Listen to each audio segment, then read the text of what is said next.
ഏത് സ്കൂളിലാണ് പഠിച്ചത്? ഞാൻ നാട്ടിൽ തന്നെ ഒരു ഗവൺമെൻറ് സ്കൂളിലാണ് പഠിച്ചത്. ആദ്യം തുടങ്ങിയത് കുറ്റിപ്പുറം ലോവർ പ്രൈമറി സ്കൂൾ, പിന്നെ അത് കഴിഞ്ഞിട്ട് നടുവരമ്പ് ഹൈസ്കൂളിൽ, പിന്നെ അത് കഴിഞ്ഞു ഇരിങ്ങാലക്കുട ക്രൈസ്റ്റിലുണ്ടായിരുന്നു, NSSലുണ്ടായിരുന്നു. പിന്നെ പഠിച്ചത് ഞാൻ CIT Coimbatore institute of technology കോയമ്പത്തൂരിലാണ്. പിന്നെ ഈറോഡ് CSI ബോർഡ്സ് ലിമിറ്റഡിൽ അപ്രന്റീസ്ഷിപ്പ് ചെയ്തു. അത് കഴിഞ്ഞ് എനിക്ക് ഒരു ജോലി കിട്ടി സെൻട്രൽ മെറൈൻ ഫിഷറീസിൽ. ജോലിയല്ല, ശരിക്കും പറഞ്ഞാൽ ഇൻ്റർവ്യൂ ആണ്. ഇൻ്റർവ്യൂ കിട്ടി, എല്ലാം ശരിയായി.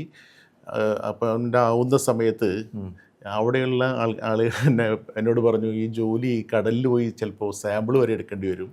അപ്പോൾ അത് കാരണം കൊണ്ട് അത് ആ കടലുമായിട്ട് ബന്ധപ്പെട്ടുള്ള ആൾക്കാർക്ക് ചെയ്യാൻ പറ്റുള്ളൂ കൊണ്ട് ബ്ലാക്ക് മെയിൽ ചെയ്താറുണ്ട്. ഞാൻ പിന്നെ അത് വേണ്ടാന്ന് വെച്ചു. അങ്ങനെ അത് ഉപേക്ഷിച്ചിട്ടാണ് ഞാൻ പിന്നെ മെഡിക്കൽ റെപ്രസെൻറ്റേറ്റീവ് വന്നത്. ഓ, അത് ശരി. നല്ലൊരു കേന്ദ്ര സർക്കാരിൻ്റെ ഒരു ജോബ് കിട്ടിയതായിരുന്നു. പക്ഷെ അന്നും ഞാൻ മെഡിക്കൽ റെപ്രസെൻറ്റേറ്റീവ് ആയി ഇൻ്റർവ്യൂവിന് പോകുമ്പോൾ. അപ്പോൾ ആ മെഡിക്കൽ റെപ്രസെൻറ്റേറ്റീവ് തന്നെ പിന്നെ കണ്ടിന്യൂ ചെയ്ത്. ഈ നമ്മുടെ കാലയളവിൽ പഠിച്ചിരുന്ന സമയത്ത് നമുക്ക് ഏറ്റവും പ്രിയപ്പെട്ട ഒരു അധ്യാപകൻ അല്ലെങ്കിൽ അങ്ങനെ ഒരു ആൾക്കാരുണ്ടാവുമല്ലോ, അതൊക്കെ മനസ്സിൽ ഇപ്പോൾ ആരാണ് ഇപ്പോഴും? ഉണ്ട്. എനിക്ക് ഏറ്റവും ഇഷ്ടപ്പെട്ടത് 2 ഗോവിന്ദൻകുട്ടി മാഷന്മാരാണ്. ഒന്ന് ഈ കുറ്റിപ്പുറം സ്കൂളിലെ എന്ന് പറഞ്ഞാൽ ഞാൻ പ്രൈമറി സ്കൂളിൽ പഠിച്ച അവിടുത്തെ ഹെഡ് മാഷായിരുന്ന ഗോവിന്ദൻകുട്ടി മാഷ്. നടുവരമ്പ് സ്കൂളിൽ ഒരു ഹൈസ്കൂളിലെ ഹെഡ് മാസ്റ്റർ ഉണ്ടായിരുന്നു ഗോവിന്ദൻകുട്ടി മാഷ്. ഇവർ രണ്ടുപേരും ശരിക്കും പറഞ്ഞു കഴിഞ്ഞാൽ നമ്മൾ കുട്ടികളെ സ്നേഹിക്കുന്നവരവർ. അവരെ മറ്റു കുട്ടികളെ കാണുന്നത് സ്റ്റുഡൻ്റായിട്ടല്ല, അവരുടെ മക്കളെ പോലെയാണ്. എന്ന് പറഞ്ഞാൽ ലാളനെയാണ് അവർക്ക് കൂടുതൽ. ഈ 2 പേർക്കും ലാളിച്ച് അങ്ങനെ കുട്ടികളെ അനുസരിപ്പിക്കുന്ന ഒരു മാഷന്മാരായിരുന്നു. അതുകൊണ്ട് തന്നെ അവർ 2 പേരാണ് ഞാൻ എടുത്തു പറയുന്ന 2 പേര്. അതായത് നമ്മളെ ഏറ്റവും കൂടുതൽ സ്നേഹിക്കുന്നവരെ നമ്മളെപ്പോഴും തിരിച്ചും ഓർക്കും എന്നുള്ളതാണ്. തീർച്ചയായിട്ടും. ഞാനിപ്പോൾ നടുവരമ്പ് സ്കൂളിൻ്റെ 100ാം വാർഷികം ഉണ്ടായിരുന്നു കഴിഞ്ഞ വർഷം. 102ആയി, കാരണം കോവിഡ് സമയത്തായിരുന്നു 100ാം വർഷം വന്നത്. അപ്പോൾ അന്ന് ആഘോഷിക്കാൻ പറ്റാത്തതിൻ്റെ പേരിൽ കഴിഞ്ഞ വർഷമാണ് ആഘോഷിച്ചത്.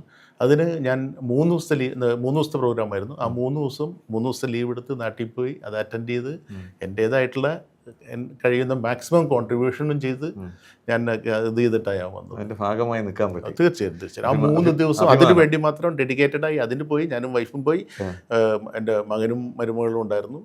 ഞങ്ങൾ 4 പേരും കൂടെ പോയി അത് സ്വന്തമായിട്ട് വന്നതാണ്. ശരി. ഏത് വർഷമായിരുന്നു കല്യാണമൊക്കെ? കല്യാണം 1989. കല്യാണം കഴിഞ്ഞതിന് ശേഷമാണ് ഇങ്ങോട്ട് വരുന്നത്? അതെ. കല്യാണം കഴിഞ്ഞ് 10 വർഷത്തിന് ശേഷമാണ് ഞാനിവിടെ വരുന്നത്. ഓ, ശരി.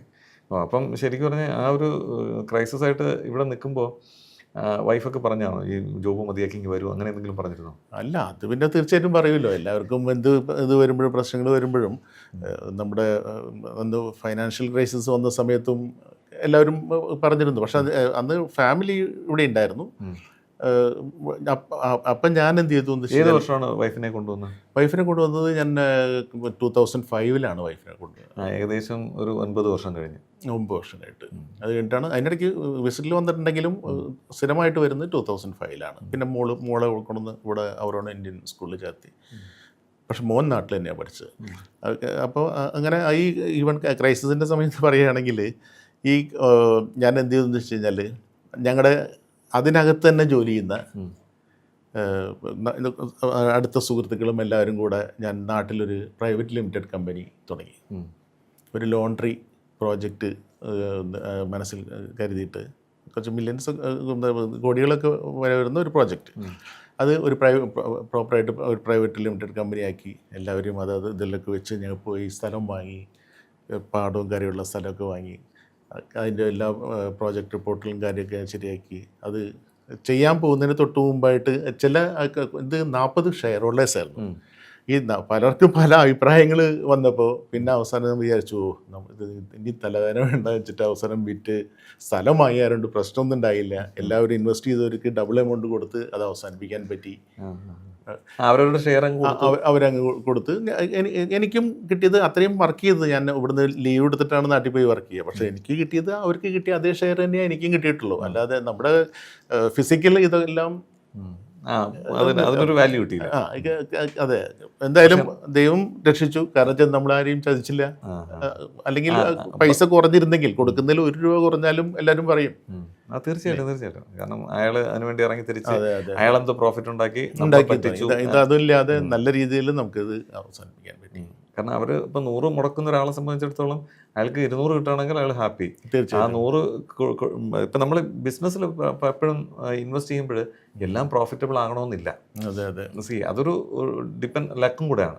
അതെ ഇപ്പം നമുക്ക് 100 ബിസിനസ്സുകാരെ എടുത്തു കഴിഞ്ഞാൽ സക്സസ്ഫുൾ ബിസിനസ് മാൻ എന്ന് പറഞ്ഞിട്ട് കാണുന്നത് ഒരു 5-10 പേരെയാണ്. അത്രേ ഉള്ളൂ അപ്പ് ആൻഡ് ഡൗൺസ് അതിലെല്ലാം ഉണ്ടാവും. പക്ഷേ ഏത് ബിസിനസ് ആയാലും അപ്പ് ആൻഡ് ഡൗൺസ്. അതിനെ നമ്മൾ പിടിച്ചു നിന്ന് അത് ജീവിച്ചാൽ മാത്രമേ മുന്നോട്ട് വരുള്ളൂ. അല്ല അതല്ലേ ശരി? തീർച്ചയായിട്ടും അങ്ങനെ തന്നെയാണ്. അപ്പം ഇതിൽ നിന്ന് ഇനി എന്തായിരുന്നു അടുത്ത സ്റ്റെപ്പിലേക്ക് റൺ ചെയ്യാൻ പോകുന്നത്? ഞാൻ ഇപ്പോൾ ഉദ്ദേശിക്കുന്നത് എന്താ വെച്ച് കഴിഞ്ഞാൽ ഇപ്പം ഞാൻ ചെയ്തിരുന്ന ജോലിയോട് ബന്ധപ്പെട്ടിട്ടുള്ള എന്ന് പറഞ്ഞാൽ എഞ്ചിനീയറിംഗ് മേഖലകളിൽ തന്നെയുള്ള ജോലികളാണ് ഉദ്ദേശിച്ചത്. ഞാൻ പറഞ്ഞല്ലോ സെയിൽസ് ആൻഡ് മാർക്കറ്റിംഗ് ആണെന്നുള്ളത്. അപ്പോൾ ഞാൻ ഒരു മെക്കാനിക്കൽ ഇലക്ട്രിക്കൽ പ്ലംബിങ്ങിൻ്റെ ഒരു ഇത് സംസാരിച്ചുകൊണ്ടിരിക്കുകയാണ്.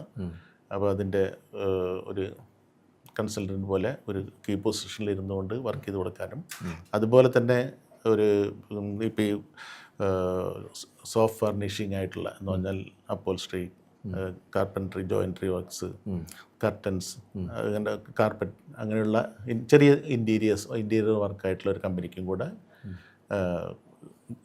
സെയിൽസ് ആൻഡ് മാർക്കറ്റിങ്ങിൻ്റെ കൺസൾട്ടൻ്റായിട്ട് വർക്ക് ചെയ്യാനുള്ള. ശരി, അതൊരു വലിയൊരു കാര്യമാണ് കേട്ടോ. അപ്പോൾ അങ്ങനെ ഇതിപ്പം ഒരു സ്വാഭാവികമായിട്ടും ഇവിടെയുള്ളവർ കാണുകയാണെങ്കിൽ അവർക്ക് അങ്ങനെ ഒരു സർവീസ് വേണം എന്നുണ്ടെങ്കിൽ കിഷോർ വിളിക്കാമല്ലോ? തീർച്ചയായിട്ടും വിളിക്കാം. ഏതാണ് നമ്പർ ഒന്ന് പറയാമോ? എൻ്റെ നമ്പർ കുറച്ച് നല്ല നമ്പറാണ്. 055-22-33-601. ശരി, അടിപൊളി. ഇതെൻ്റെ കമ്പനി ഡ്യൂട്ടി മൊബൈലായിരുന്നു. ഞാനത് റിക്വസ്റ്റ് ചെയ്തതിൻ്റെ പേരിൽ എനിക്ക് തന്നതാണ്. അപ്പോൾ ഞാൻ ആ കമ്പനിയെ എന്നും ഓർക്കാൻ വേണ്ടി ആ നമ്പർ എൻ്റെ കയ്യിൽ വെച്ചിരിക്കുക. മാത്രമല്ല എനിക്ക് എൻ്റെ എല്ലാ കോണ്ടാക്ട്സ് അല്ല, കോണ്ടാക്ട്സിനേക്കാൾ ഉപരി നമ്മൾ OTP വരുന്നത് നാട്ടിലെ ബാങ്കുകളായാലും നമ്മുടെ നോർക്ക പോലുള്ള ഇതിൻ്റെ ക്ഷേമനിധി അങ്ങനെയുള്ള കാര്യങ്ങളെല്ലാം എല്ലാത്തിൻ്റെയും OTP വരുന്നതിലാണ്. ഇത്രയും വർഷം നമ്മൾ ജോബ് ചെയ്യുന്നതിൽ കുറേ സെലിബ്രിറ്റീസിനെ കാണാനും കുറേ അവസരങ്ങളുണ്ടായിട്ടുണ്ട്.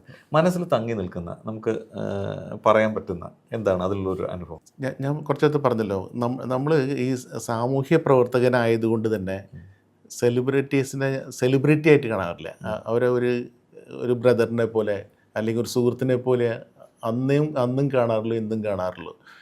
പലരും ചോദിക്കും, ഇപ്പോൾ പലരും ഭയങ്കര ഭവ്യതയോടെ ഭയങ്കര അവരെ റെസ്പെക്റ്റ് ചെയ്ത് കൊണ്ടുപോകും. പക്ഷെ ഞാൻ അത് ചെയ്യാറില്ല. അവരുടെ കൂടെ അവർ ശരിക്കും പറഞ്ഞു കഴിഞ്ഞാൽ ആ വ്യക്തി എന്നുള്ള രീതിയിൽ ഏത് സെലിബ്രിറ്റി ആയാലും ശരി, അവർ നല്ല മനുഷ്യരാണ്. അവരുടെ ഉള്ളിൽ നല്ലൊരു മനസ്സുണ്ട്. അതാരും തിരിച്ചറിയുന്നില്ല. ഇപ്പോൾ നമ്മളിപ്പോൾ ഒരു സിനിമ നടനെടുത്തോളൂ, ഒരു ഉദാഹരണം, ഒരു ആക്ടർ. ആ ആക്ടർ എന്ന് പറയുന്നത് അവർ ആക്ട് ചെയ്യുന്നു, അവർ പബ്ലിക് പ്ലേസിലേക്ക് പോകുമ്പോൾ മറ്റുള്ളവരുടെ എന്താ പറയുക കൂടുതലായിട്ടുള്ള ഇടപെടലുകളും ഒന്ന് പിച്ചാൻ അല്ലെങ്കിൽ ഒന്ന് മാന്താൻ അല്ലെങ്കിൽ ഒന്ന് തൊടാൻ അല്ലെങ്കിൽ ഒന്ന് ഇടിച്ചു കയറി ഇത് ചെയ്യാനായിട്ട് കൂടെ നിൽക്കാനുള്ള ആ ഒരു ഇത് കാണിക്കുമ്പോൾ അവർക്കുണ്ടാവുന്ന ബുദ്ധിമുട്ടുകളെ കൊണ്ടാണ് അവർ ഇത് ചെയ്യുന്നത്. അതേസമയം നമ്മൾ പ്രൈവറ്റായിട്ടിരിക്കുമ്പോൾ അവരെല്ലാവരും വളരെ നല്ല സുഹൃത്തുക്കളാണ്. അപ്പോഴാണ് അവരെ അടുത്തറിയാൻ പറ്റുക. അപ്പോൾ അതുകൊണ്ട് ഞാൻ ആ രീതിയിൽ എല്ലാവരും കാണാറുള്ളൂ. ആ രീതിയിലുള്ള എക്സ്പീരിയൻസ് നമുക്കും അവരിൽ നിന്ന് കിട്ടാറുണ്ട്. കറക്റ്റ്. ഇത് പറയുമ്പോൾ എനിക്ക് തോന്നുന്നു 96 or 97 ആണെന്ന് തോന്നുന്നു. പിന്നെ രവിശാസ്ത്രിയും രാഹുൽ ദ്രാവിഡും ട്രിവാൻഡ്രത്ത് വന്നിരുന്നു ഒരു ജ്വല്ലറിയുടെ ഇനാഗുറേഷന്. ഞാൻ അവർ കൂടെ നടന്ന്, കാരണം അങ്ങനൊരു ഭാഗ്യമുണ്ടായി. പക്ഷേ ക്രൗഡിൽ നിന്ന് രാഹുൽ ദ്രാവിഡിനെ ഇങ്ങനെ പിച്ചി, അപ്പോൾ പുള്ളി എന്ന് പറഞ്ഞാൽ പുള്ളിയെ വേദനിപ്പിച്ചുകൊണ്ടുള്ള ആ ഒരു സംഭവം ഞാൻ നമ്മുടെ ലൈവായിട്ട് കണ്ടു. അപ്പം നമ്മുടെ മനസ്സിൽ ഫീൽ ചെയ്തതാണ്, ഈ മനുഷ്യനെ എന്തിനാ അങ്ങനെ ചെയ്യുന്നതാണ്. അപ്പം അതായത് ഒരു സെലിബ്രിറ്റി തൊട്ടടുത്ത് നിൽക്കുന്നവർ, പക്ഷേ അവനെ തന്നെ വിശ്വസിക്കാൻ പറ്റുന്നില്ലായിരിക്കാം. ആ ഒരു ഇതാവും. ഇത് രാഹുൽ ദ്രാവിഡിനെയും രവിശാസ്ത്രിയൊക്കെ നമുക്ക് അടുത്ത് കാണാൻ പറ്റിയ മഹാഭാഗ്യം. അപ്പോൾ അതിൽ അവർക്ക് അനുഭവപ്പെടുന്ന ഒരു പെയിൻ നമുക്ക് കാണുകയാണ്. തീർച്ചയായിട്ടും അതുകൊണ്ടാണ് അവർ അകന്ന് നിൽക്കുന്നത്. തീർച്ചയായും. കാരണം അവർ കൂടുതൽ പബ്ലിക്കുമായിട്ട് അടുക്കുമ്പോൾ പബ്ലിക്കിൽ നിന്നുള്ള ബിഹേവിയർ ഇതാണ്. അപ്പോൾ അതുകൊണ്ട് പിന്നെ ഇപ്പോഴത്തെ കാലത്ത് കംപ്ലീറ്റ് ബൗൺസറും അതും ഇതൊക്കെ വെച്ചിട്ട് അവരെ ശരിക്കും പ്രൊട്ടക്ട് ചെയ്ത് സേഫ് സോണിലാണ് വരുന്നത്. പണ്ട് അത്രയ്ക്ക് ഇതല്ലല്ലോ, കാരണം ക്രൗഡ് വന്ന് ഭയങ്കരമായിട്ട് അടുത്തായിട്ട് വരുന്നൊരു അറ്റ്മോസ്ഫിയറൊക്കെ ഉണ്ടാകാറുണ്ട്. കുറേ വർഷമായി, അതായത് 27 വർഷം പ്രവാസത്തിലുണ്ടായി. ഈ സംഘടനാ പ്രവർത്തനത്തിലേക്ക് ഏതൊക്കെയോ സംഘടനയിലെ പൊസിഷനിലാണ്. ഈ സംഘടനാ പ്രവർത്തനത്തിലേക്ക് വന്നത്, അല്ലെങ്കിൽ ഇപ്പോൾ ഏതൊക്കെ സംഘടനയിലെ അംഗമാണ്? സംഘടനയിലെ അംഗം എന്ന് പറഞ്ഞാൽ കുറേ സംഘടനയിലെ അംഗമാണ്. അതിൽ കൂടുതൽ പറയേണ്ടതെന്ന് വെച്ചാൽ ഞാൻ സമന്വയ എന്ന് പറയുന്നൊരു അസോസിയേഷൻ, സമന്വയ ഗ്ലോബൽ, അതിനെ സമന്വയ അസോസിയേഷനെ ഒരു ഗ്ലോബലാക്കി. അത് പ്രാദേശികമായിട്ടുള്ള കുറച്ച് ആൾക്കാരുടെ കൂട്ടായ്മയാണ്. പിന്നെ അതില്ലാതെ അത് കഴിഞ്ഞതിന് ശേഷം അതിൻ്റെ പ്രസിഡൻ്റായിരുന്നു ഞാൻ. പിന്നെ അത് കഴിഞ്ഞിട്ടാണ് ഞാൻ അൽക്കൈൽ ഗേറ്റിലേക്ക് താമസം വരുന്നത്. ആ അൽക്കൈൽ ഗേറ്റിൽ താമസം വരുന്ന സമയത്ത് ഒരു റേഡിയോ പരസ്യം കേൾക്കുന്നുണ്ടായി. നമ്മുടെ ഹിറ്റ് എഫ് എമ്മിൻ്റെ സിന്ധു പറയുന്നു, ഇങ്ങനെ അൽക്കൈൽ ഗേറ്റിലെ മലയാളികളെ കൊണ്ട് ഒരു സംഘടന രൂപീകരിക്കുന്നു, താല്പര്യമുള്ളൊരു രാജീവ് പിള്ളനെ അറിയാലോ. അപ്പോൾ രാജീവ് പിള്ള അതിനറിയാത്ത ആരുമില്ല. അപ്പോൾ രാജീവ് പിള്ള ഏറ്റവും അടുത്ത സുഹൃത്താണല്ലോ. അപ്പോൾ അദ്ദേഹം ഒക്കെ തന്നെ കോണ്ടാക്ട് ചെയ്യാൻ പറഞ്ഞിട്ട് ഒരു ദൂക്കുകൾ വന്നിരുന്നു. അപ്പോൾ ഞാൻ അദ്ദേഹത്തിന് വിളിച്ചു പറഞ്ഞു, ഓക്കെ അപ്പോൾ നമുക്ക് കാണാമോ എന്ന് പറഞ്ഞു. ഡ്യൂട്ടി കഴിഞ്ഞ് പിന്നെ നേരെ ചെന്നു, ആൾ പോയി കണ്ടിട്ട് ഞാൻ വിവരങ്ങൾ പറഞ്ഞു. ഞാൻ ഇങ്ങനെ 2 സംഘടനകളിലും ഇതൊക്കെ ഉള്ളായിരുന്നൊരു വ്യക്തിയാണ്, എനിക്ക് താല്പര്യമുള്ള വിഷയമാണ്, കാരണം മലയാളി എന്നുള്ളത് നമ്മുടെ വീക്ക്നെസ് ആയതുകൊണ്ട്. അങ്ങനെ ശ്രീ രാജീവ് പിള്ളയുടെ കൂടെ അദ്ദേഹം പ്രസിഡൻറ്റും ഞാൻ വൈസ് പ്രസിഡൻറ്റുമായിട്ടാണ് അതിൽ ഇത് ചെയ്യുന്നത്. Membership number 1 and 2. രാജീവ് 1ഉം ഞാൻ 2ഉം ആയിരുന്നു. പിന്നെ ആ വർഷത്തെ തന്നെ ജനറൽ സെക്രട്ടറി, പിന്നെ അതിൻ്റെ പ്രസിഡൻ്റായിരുന്നു. പിന്നെ ഏറ്റവും വലിയൊരു കാര്യം പറയുകയാണെങ്കിൽ, ഇവിടെ വളരെ ചുരുക്കം സംഘടനകൾക്ക് രജിസ്ട്രേഷൻ ഉള്ളൂ. മലയാളി സംഘടനകളിൽ മേ ബി 4 സംഘടനയ്ക്ക് ഉള്ളെന്നാണ്, 4-5 സംഘടനകൾക്കാണ് രജിസ്ട്രേഷൻ ഉള്ളത് ഇവിടുത്തെ ദുബായ് ഗവൺമെൻറ്റിൻ്റെ. അതിലെ 4ാമത്തെ രജിസ്ട്രേഷൻ കിട്ടിയ സംഘടനയാണ് നമ്മുടെ ഈ അൽക്കൈൽ ഗേറ്റ് മലയാളി അസോസിയേഷൻ എന്ന പേരിൽ തുടങ്ങി. അത് വിപുലീകരിച്ച് all Kerala gulf Malayali association എന്നുള്ള പേരിലാണ് ഇന്നുള്ളത്. അഗ്മ സോഷ്യൽ ക്ലബ്, അതാണ് രജിസ്ട്രേഷൻ്റെ പേര്. ഏറ്റവും കൂടുതൽ നല്ല പ്രോഗ്രാംസ്, വളരെയധികം പ്രോഗ്രാംസും കാര്യങ്ങളും ഇതായിട്ട് നമുക്ക് ഇവിടുത്തെ CDA കമ്മ്യൂണിറ്റി ഡെവലപ്മെൻറ്റ് അതോറിറ്റിയുടെ പല അവാർഡുകളും കിട്ടിയിട്ടുള്ള ഒരു അസോസിയേഷനാണ്.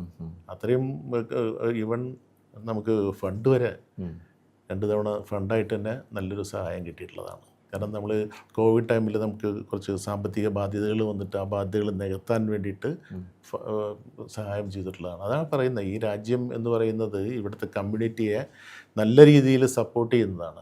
അത് നമ്മളെപ്പോൾ മിസ്യൂസ് ചെയ്യുന്നുവോ അവിടെ അവർ കട്ട് ചെയ്യും, അത്രയേ ഉള്ളൂ. അതല്ലാതെ അതിനപ്പുറത്ത് വേറൊന്നുമില്ല. നമ്മൾ നല്ല രീതിയിൽ പ്രവർത്തിച്ചു പോയി കഴിഞ്ഞാൽ, നല്ല കാര്യങ്ങൾ ചെയ്തു കഴിഞ്ഞാൽ തീർച്ചയായിട്ടും അംഗീകാരങ്ങൾ കിട്ടും. അതിൽ നമുക്ക് വർക്ക് ചെയ്യാനും പറ്റും, നല്ല രീതിയിൽ പോകാനും പറ്റും. ഇന്നും അതിൽ തുറന്നുകൊണ്ടിരിക്കുന്നു. പിന്നെ അതല്ലാതെ മറ്റ് സംഘടനകൾ എന്ന് പറഞ്ഞു കഴിഞ്ഞാൽ, ഞാൻ ഓർമ്മയിൽ മെമ്പറാണ്. പിന്നെ മലയാളം മിഷൻ്റെ ഞാൻ ഇവിടുത്തെ ദുബായ് കമ്മിറ്റിയിലെ കമ്മിറ്റി മെമ്പറാണ്. പ്ലസ് അതിൻ്റെ എക്സ്പെർട്ട് കമ്മിറ്റി ചെയർമാനായിരുന്നു ആദ്യത്തെ. പിന്നെ ഇപ്പോൾ അഡ്വൈസറി ബോർഡ് മെമ്പറാണ്. അങ്ങനെ ആ മലയാളം മിഷൻ്റെ പ്രവർത്തനങ്ങളുടെ കൂടെ നിന്നുകൊണ്ട് ഇന്നും പ്രവർത്തിച്ചുകൊണ്ടിരിക്കുന്നുണ്ട്. പിന്നെ ബാക്കിയുള്ളതൊക്കെ മെമ്പേഴ്സായിട്ട് പല സംഘടനകളും മെമ്പേഴ്സായിട്ട് പോകുന്നു.